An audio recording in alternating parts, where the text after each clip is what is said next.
Well, while talks continue, the U.S. is practicing precaution, running drills this week to remove non-military Americans out of the Korean peninsula. So who will flinch first? Let me ask Gordon Chang, columnist at the Daily Beast and author of Nuclear Showdown. Gordon, welcome back. Thanks, Kennedy. So you think that war is an extreme form of diplomacy, where others traditionally feel it's sort of the opposite of diplomacy? Well, they say politics is war by any means, or the other way around. This is, it's just a form on a continuum. And clearly we've got coercive diplomacy right now. It could bleed into actual fighting. I don't think that it will for quite some time. But nonetheless, the United States needs to be very concerned.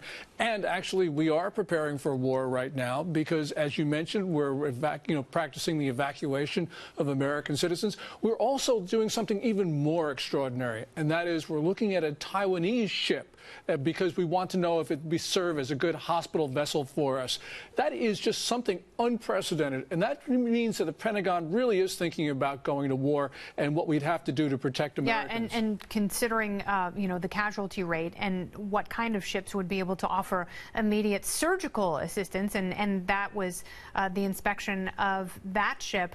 So I hear there's a decapitation team, this special forces unit that is running some of the joint drills with the South Korean military. What does that say to you? And is that a literal decapitation team? What does that mean, that phrase? Well, it means that they're trying to go after the leadership of North Korea, which really means Kim Jong-un.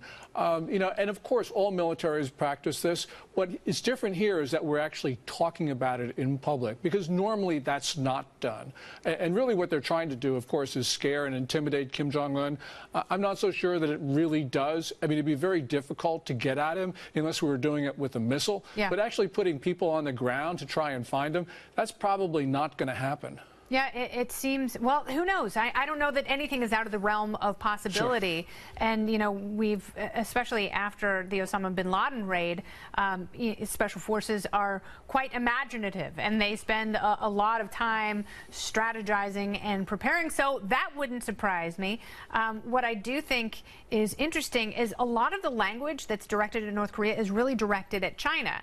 And there are those who say that Secretary of State Tillerson and President Trump's combative rhetoric is actually just good cop, bad cop. My question for you is, which one is better at sending a direct message to China? Which one's more effective? Yeah, I don't think this is a good cop, bad cop routine on the part of President Trump and Tillerson. I think this is just the president not enforcing message discipline, and Tillerson having very different ideas how this should proceed.